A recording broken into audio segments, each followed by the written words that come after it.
Les Français, ils ont un contrat qui s'appelle les traités européens. Eh bien, vous ne pouvez pas vous y soustraire aux traités européens.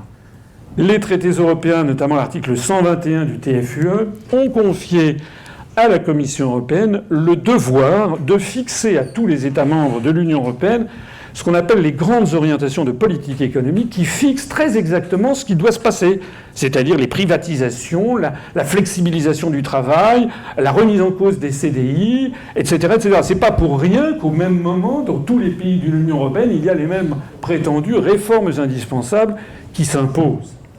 J'ai trouvé la conférence assez intéressante. Alors déjà, je pense que c'est une bonne chose qu'il y ait des associations de débat qui invitent des gens pour débattre. Et ça, je pense que c'est vraiment une bonne chose.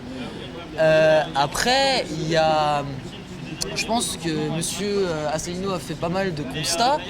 Et après, ce qui était assez embêtant, c'est que c'était assez partagé.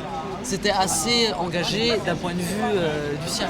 La seule façon de s'en soustraire, c'est d'en sortir en dénonçant les traités.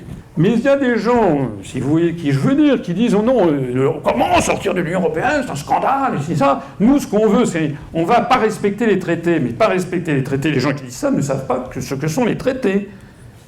Si la France d'aventure se mettait à ne pas respecter l'article 63, la Commission européenne, comme elle en a le devoir qui lui est fixé par les traités, doit immédiatement saisir la Cour de justice de l'Union européenne qui condamnera la France. Comme la CJUE a condamné la France pour avoir tardé à transposer les directives OGM en France.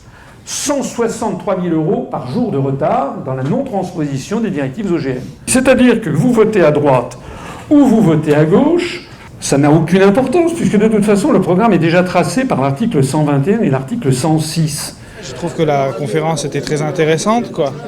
Comme d'autres que j'en ai déjà vu de François Asselineau, quoi.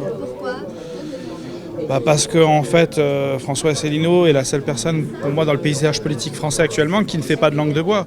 Aucun parti politique, à part le nôtre, dit aux Français « Voilà les clauses léonines qu'on vous a fait accepter dans votre dos sous couvert de modernité. Et si vous n'étiez pas d'accord, c'est que vous étiez un facho. » Imaginez un propriétaire qui vous dirait, voilà, il vous met un 20 mètres carrés, il vous fait payer 1 500 €. Vous n'êtes pas d'accord, c'est que vous êtes pour les chambres à gaz. Ah ben non.